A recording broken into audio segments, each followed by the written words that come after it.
Hello, I'm Janice Ellig, CEO of the Ellig Group, Executive Search Advisors, where we are reimagining search by our longstanding commitment to diversity, equity, and inclusion. Thank you for joining me for another webinar in our series where we invite thought leaders and subject matter experts to offer advice and help us through these very difficult times. Today's webinar is the BoardEx Global Gender Diversity Report. And I'm delighted to welcome Cameron Ireland, one of the original founders and CEO of BoardEx. And as you saw in Cameron's bio, he has many years in financial services and previously was the Chief Technology Officer of The Street when Euromoney acquired the deal and BoardEx. We will be covering this comparative global study of where women stand in the boardroom and the C-suite, the progress that has been made over the years, and some insights on the impact of quotas in the world. We invite the audience's participation, and we will try to get to as many questions as possible live, but if not, we will send you a report by email. And you can always go to our website where all of our webinars are past and current. So I want to welcome Cameron Ireland to our topic today. I'm so excited to have you here. This is near and dear to my heart because this is a great study and I have gone through it many times to see where are women today. So Cameron, welcome and thank you for taking time out of your very busy schedule to talk to us about this great report. Thanks, Janice. Great to be here. Thank you. Are there any opening comments that you want to make, or do you want to get right into some of the study and where the U.S. is and the rest of the world? Yeah, I think if I may, I'll just give a little bit of context around why we started off the report, and that will come out, I think, in some of the questions later on as well. So BoardEx has, for many, many years, been providing data on a lot of different topics, but one of the ones that has been critically important to us is gender diversity, and diversity as a theme has become more and more important over the years. So we have prided ourselves on trying to have the most accurate information to ensure that anything that we do and we produce really does give valuable insights into what are some very, very important topics.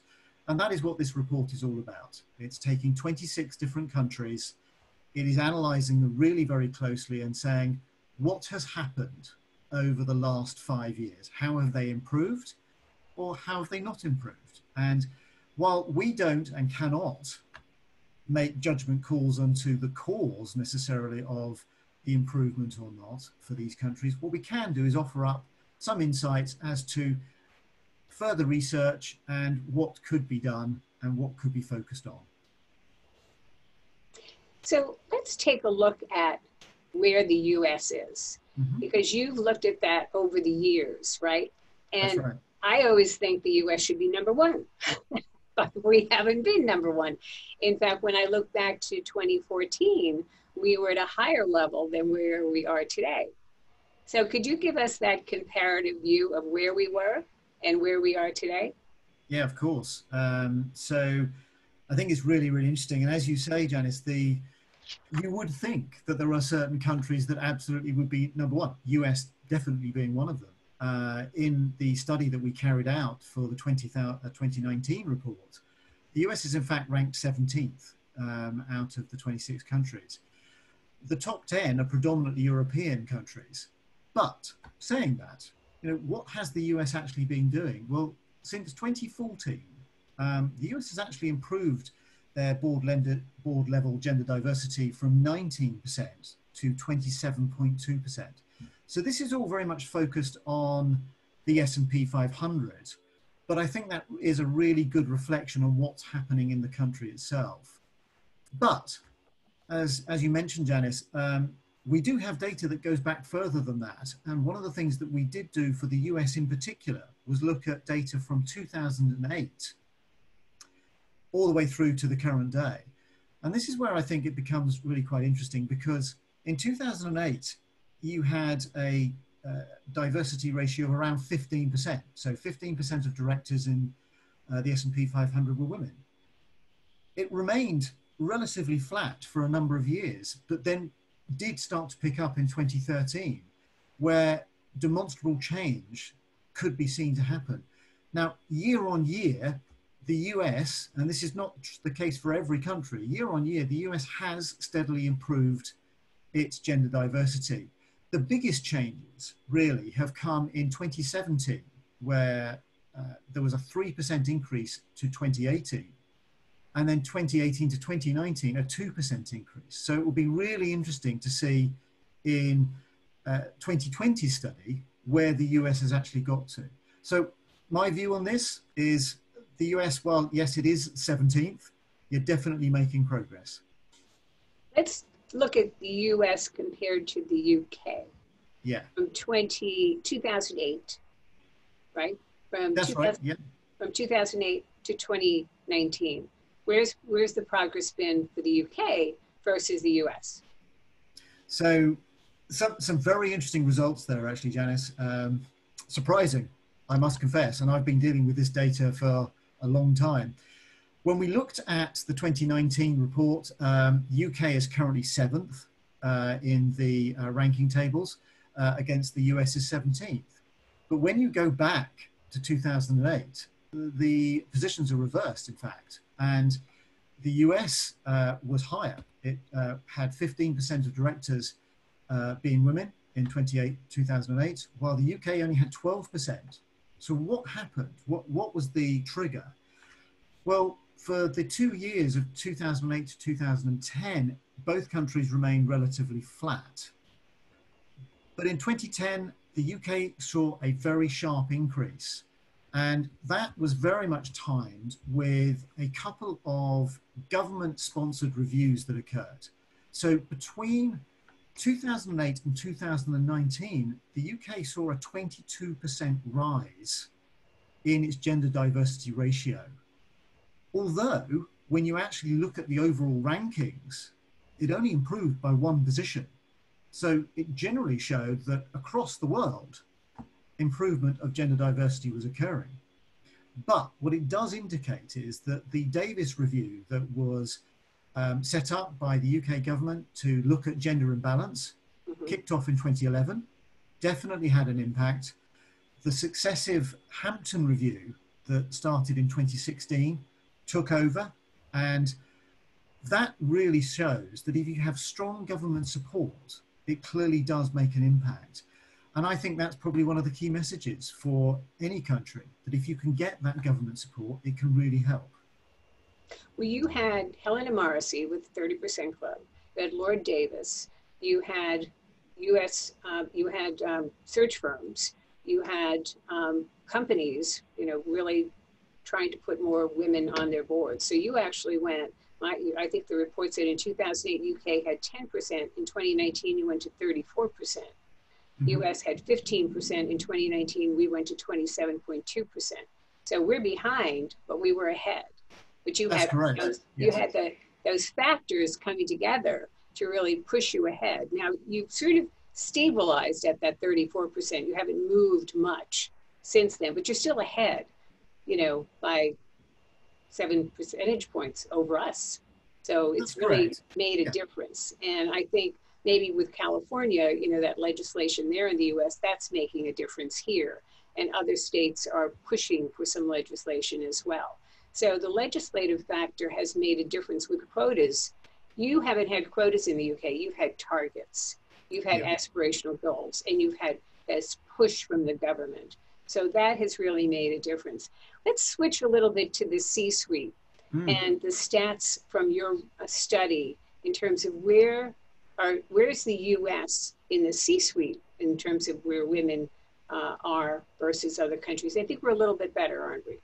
Oh, absolutely, Janice. So just to give you a bit of context and background around the report, it started off life as a very high level looking at the board. We very quickly established that actually, that gives you a view, but not the whole view that I think you really need. And we decided that we would also look at the leadership team, which obviously encompasses the C-suite for organizations. And we really did use the US and the UK as the two comparators in this. So if we look at the US, they're much better placed, in fact. They're 15th in overall rankings, with 5.5% of positions that are executive director level being filled by women. But if you actually break it down further and you look at the leadership team, that's where it becomes really interesting. And it I think, shows what the US is actually doing. So when you look at the leadership team, you are actually ranked 7th in terms of your diversity with 21.2%, which is a significant difference. You compare that to the UK, where we are ranked 9th and have 19.2% diversity in our leadership teams. It begs the question. Clearly, the UK has really focused on the board, but are they not putting enough attention to the leadership team? So in the longer term, the US has clearly focused on the leadership team. And does that set them up for having a great story around diversity at the board level, because they are grooming individuals, preparing them for board positions? My personal view is yes. So interestingly, it triggered a huge number of questions for us. And it meant that this report that we published, it gives you a snapshot in time around gender diversity, but it really highlighted the need for a much more in-depth report around leadership structures and functional experience.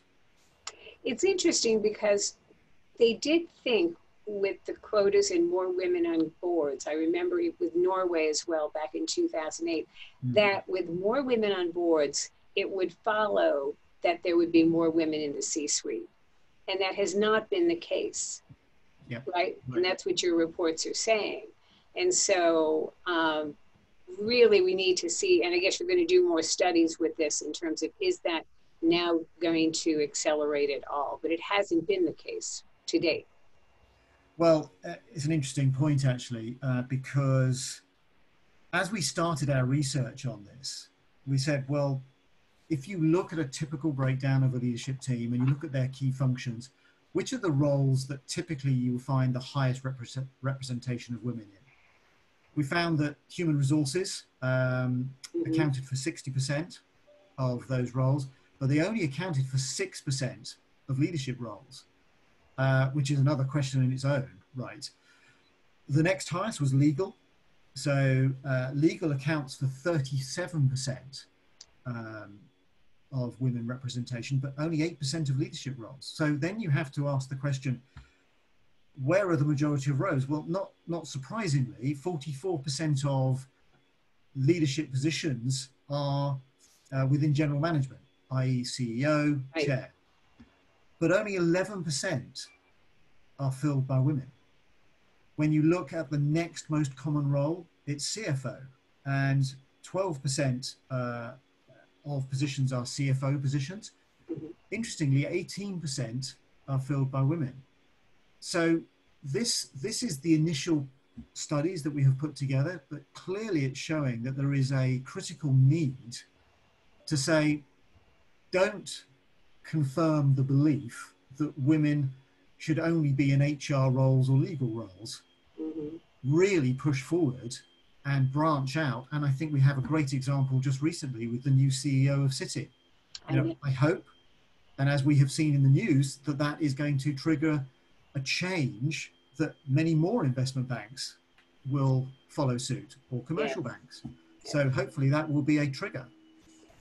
Yes, and then the CEO of Citi taking over for next February for Michael Corbett, which is great. I mean, I think that is going to create a wave.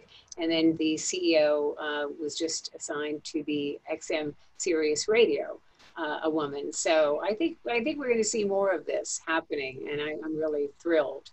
But it begs the point here. What happened with Citi is Jane Fraser was groomed for that role.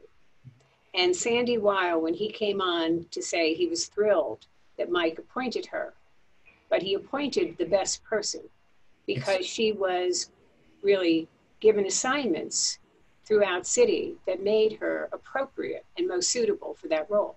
So you don't put anybody in to just run Citibank or any other major corporation.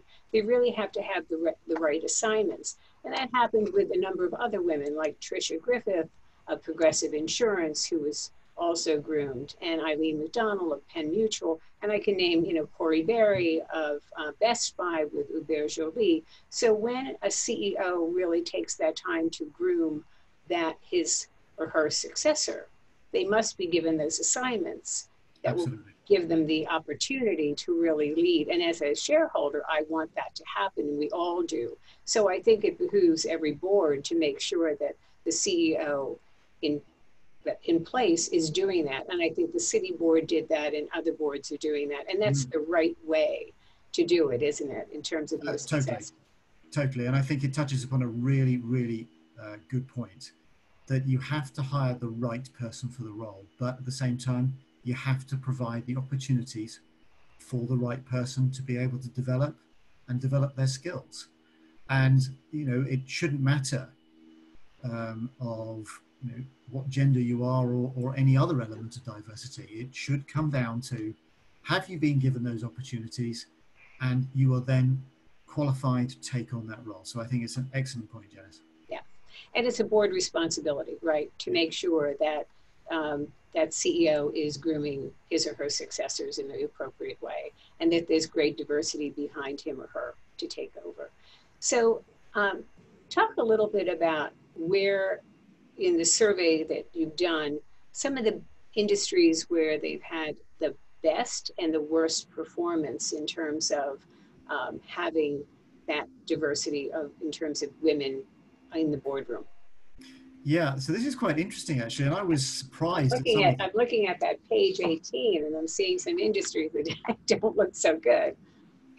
So I looked at this, and I asked myself the question, well, it's I don't think it's necessarily good or bad. I think it's, can we learn from the lessons that the most successful sectors have implemented, and then implement them in those sectors that still need to improve? So if we look at the top 5 sectors that we have got, number 1 is media, in joint first place with retail. And I think that's really quite interesting, because it's quite clear that there's been an awful lot of effort to drive forward diversity in both those sectors. But interestingly, construction is tied 3rd place with food and beverage, which I found really interesting, because that just shows the great strides both of those sectors have made. Yeah. As to be expected, I would have expected financial to be somewhere in here, and great to see it in the top 5. So, those 5 sectors, clearly they are doing the right things. They are pushing forward. When you then look at the other end of the scale, clearly the diversified industrials, they come at the bottom. So one of the things that I would be looking at is, well, what are the lessons being learnt in those other sectors? And it comes upon a point that actually I was discussing with a senior partner in an exec search firm in the UK, where we were talking around what can executive search firms do to help promote domain experience at a board level. And for me, domain experience then becomes quite important, because clearly if you're in the energy sector, then you're going to want to have independent directors that have experience in the energy sector. But you also want to have a diversified board that has experience and knowledge of other areas. And I think this is a possible area that you could get non-executive directors that have experience in promoting and pushing forward diversity and inclusion policies successfully, and helping translate that into those sectors that have been struggling. So if we look at the bottom 5, we have diversified industrials, we have real estate, we have leisure, telecoms, mining and metals.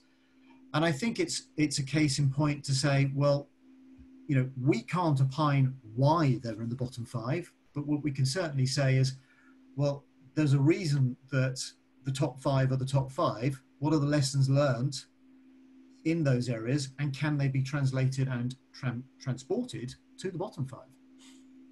So so maybe some of these bottom 20% need to look at what's working with the top 20%. Absolutely. On best boards. What are the backgrounds of those best boards? and maybe they're not so inbred. Maybe they have some best athletes on those boards that maybe don't even come in from that industry. I actually had one CEO and lead director say to me that they didn't necessarily look for people who had more insurance experience. They were looking, because they didn't even know if they were going to be in the insurance industry down the road.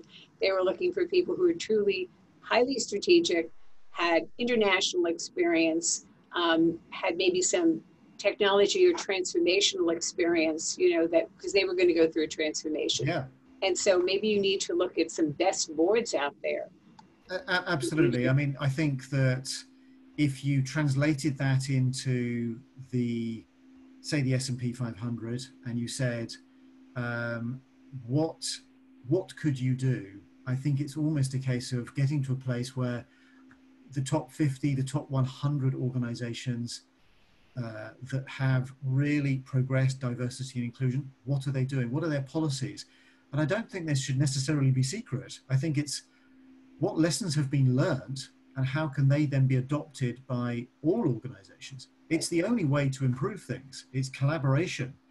And one of the ways that could be helping, which I know that yourselves and many other organizations like Ellig do, is help that collaboration by bringing together like-minded individuals to push forward an agenda and execute on that agenda. Mm-hmm.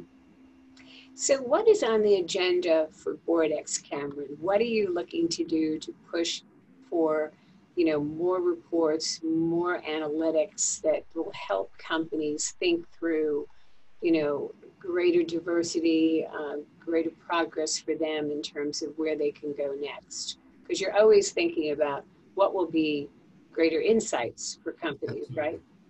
Yeah. So for many, many years, as I mentioned at the very beginning, we provided data to our clients and to our partners to help their thought leadership activities. But it quickly resonated with me that we can do an awful lot as well. Given the sectors that we service, you know, they cover professional services, financial services predominantly, but executive search is a huge area for us as well.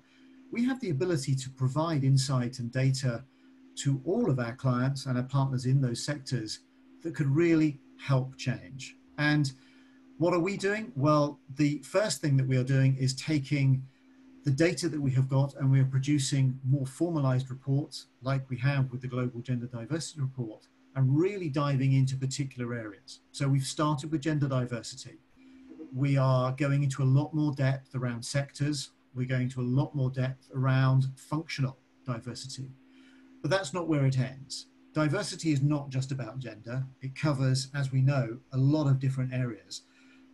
The areas that we are able to analyze and provide insight on right now today focus in on intellectual diversity, functional diversity, diversity of age. As we've seen, many boards are thinking, well, you know, if the average age of my board is 65, 60, we really need to look at bringing the younger generation in to give their insight. What works, what doesn't work. And then, of course, we've touched upon already the whole point about domain experience and being able to identify individuals that have the right domain experience or not. You know, they've got experience in particular aspects that the company's looking for. It might be a diversity and inclusion committee, for example. They've helped form one. The last point, and it's a difficult point from a data company's perspective to actually bring on board, is ethnicity. And the whole factor around LGBTQS plus, sorry. As we know, we are heavily governed by GDPR, and you know, BoardEx as a company will absolutely be focusing in on that. But we are going to be collecting that in a manner that complies with GDPR, and we're going to overlay it onto the data we already have. But more to the point, we are a networking tool as well. So we are collaborating with our partners to look at not only having a virtual network, but also to actually work with our partners to bring together a physical network as well. So we have many organizations that promote diversity within the system. We, of course, have a network of 1.5 billion individuals made up of sort of 1.4 million individuals, sorry, 1.5 billion relationships, that is a great foundation to help drive that forward. Do you think, with Norway, I guess, being the first, right, with quotas, and then of course there have been stock exchanges that have also, you know, explain or comply. Do you think that that has been a positive thing that has happened in the world for diversity overall? And, you know, there was a lot of controversy about that. And now it's happening in the US to some degree. Do you think that that has been a positive? I think yes and no. I think the key issue for me here is any change that is being brought in has to equate to the point you made earlier, Janice, which is diversity is critically important. Inclusion is just as important. So any measure that you put into place needs to A, address that, but B, don't be blindsided by the fact that you must just go and suddenly place someone because their face fits. At the end of the day, if you do that, then you're going to have real problems in the future. It's got to be a program of change where you're encouraging the leadership team to change, the board to change, but more importantly, you're creating opportunities further down the line that allows anyone who is just joining a firm or even middle management to improve. So that's why I say yes and no. I think some of the measures, absolutely great. The thought process was correct, but no, if you're going to put something in place because you're just rushing to fill a position to meet a number, I don't think that's the right way of going about it. I think now it's, you know, people of color, both the C-suite and the boardroom. And, you know, I look at this, and of course we always focus and have for many years on putting women and people of underrepresented groups, I will say, into the C-suite and the boardroom. And I think one has to be intentional about this, right? And so again, it should not be overnight. It's what I was saying about Jane Fraser. It was an intentional, you know, placement, right? And I think that whether it be women or underrepresented groups, if we say today, we must be intentional about it.